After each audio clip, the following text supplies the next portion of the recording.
السلام عليكم ورحمة الله وبركاته. بسم الله والصلاة والسلام على رسول الله. ازيكم؟ يا رب تكونوا بخير. جايبه لكم فيديو ان شاء الله مفيد جدا جدا جدا. اللي يستفيد اي معلومة من الفيديو دوت يدعي لي دعوة حلوة. تمام. ولو عايزين اقول لكم بقية النصايح عن الموضوع دوت اكتبوا لي في التعليقات. ده اللي قدامنا دوت سمنة بلدي.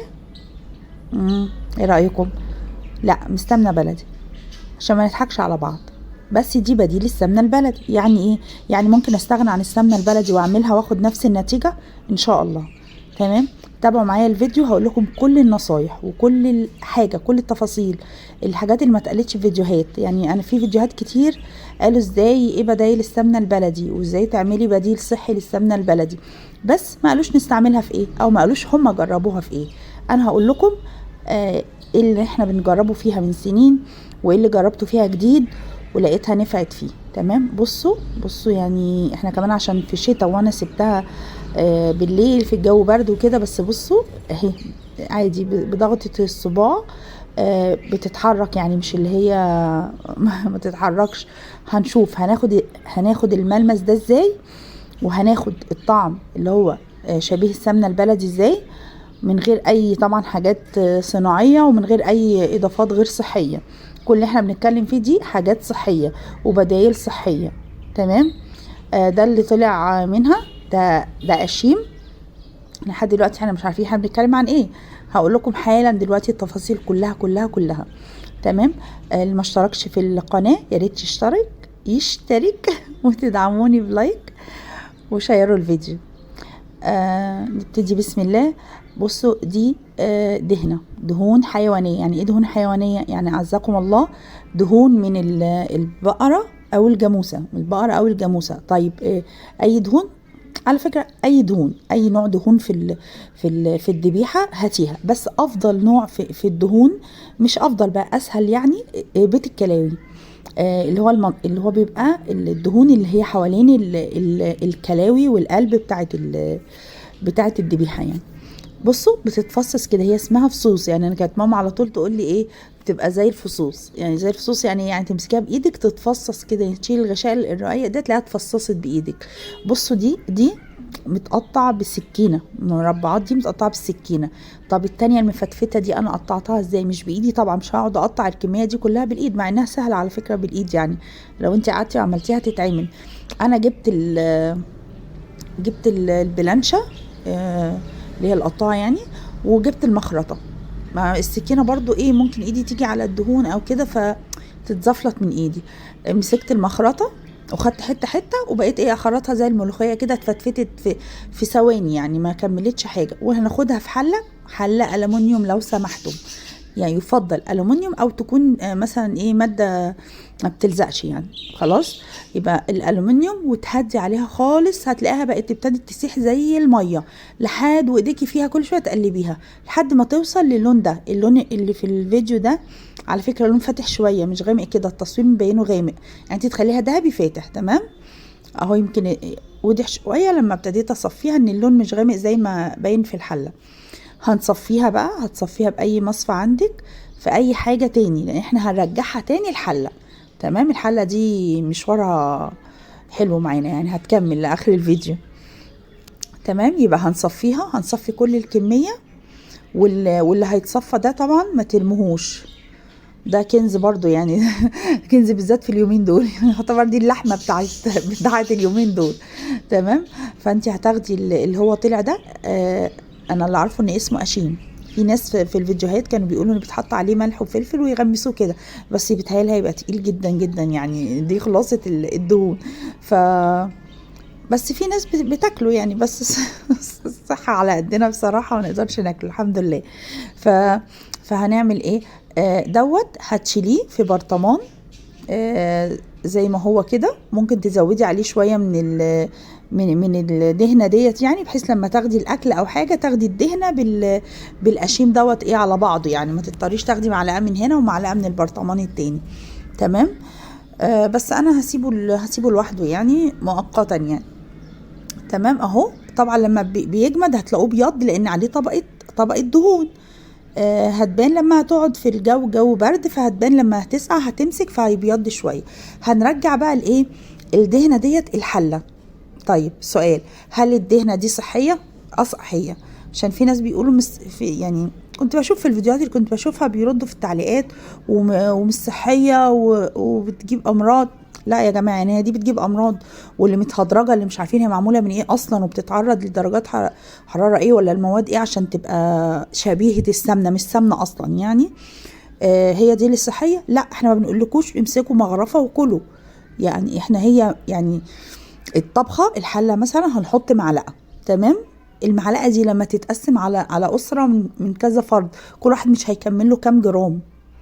فهي من ناحيه صحيه ان شاء الله صحيه، لانها دهون حيوانيه، حاجه من خلق حاجه ربنا اللي خالقها، مش الانسان هو اللي اتدخل فيها فبوظها يعني كطبيعه الانسان. فدلوقتي ايه انا حطيت؟ ايه حطيت؟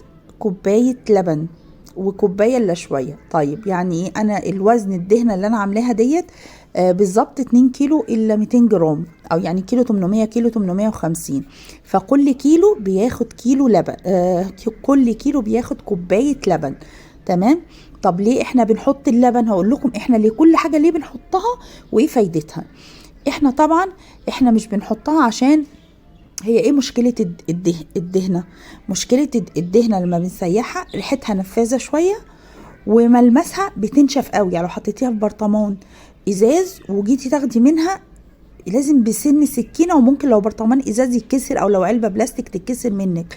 فايه عشان خاطر تبقى ايه عايزينها تبقى طريه وعايزينها تبقى ريحتها مش نفاذه. هقول لكم كل حاجه هنعمل فيها ايه. اولا عشان الريحه وعشان تدينا طعم السمنه البلدي او قريب من السمنه البلدي، هنحط لكل كيلو كوبايه لبن ونص كوبايه قشطه بتاعت اللبن اللي هي وش اللبن. طبعا اللبن لما كنا بنجيبه يعني بنشيل الوش. دلوقتي حتى بنجيبه ما فيهوش قشطه، يعني الحمد لله، يعني كل حاجه فيهاش خير يعني الحمد لله. فالقشطه لو عندك، ما عندكيش خلاص ما فيش مشكله، بتحطي لكل كيلو كوبايه لبن ونص كوبايه قشطه، تمام؟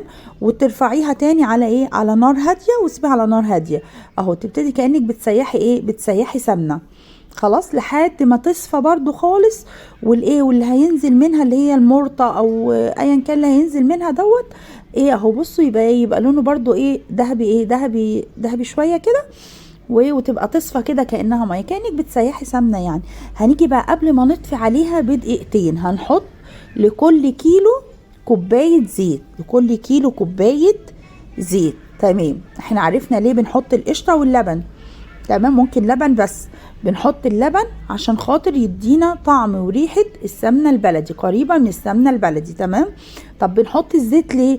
بنحط الزيت عشان يدينا الملمس الطري بتاع السمنة، عشان ما تجمدش اما نيجي ناخد منها كأننا بناخد من برطمان سمنة عادي، ما يبقاش يأذينا. مش كل ما اجي اخدها الحاجة تتكسر مني او ابوظ حاجة، لا، تمام؟ هستناها بقى لما تهدى. يعني بصوا انا ايه تقدري تحطي ايه ايديكي فيها كده، تمام؟ هتهدى هتروحي ايه مصفياها. بصوا المصفى بيضت ازاي، لان انا مسيحه فيها الدهنه اللي قبل كده. فبصوا اما بتقعد بتجمد ازاي، بصوا القشيم اللي طلع منها مبيض ازاي، ان عليه طبقه من الدهنه اول ما بتتعرض المفروض اللي كانت للهواء او للسقعه لدرجه حراره قليله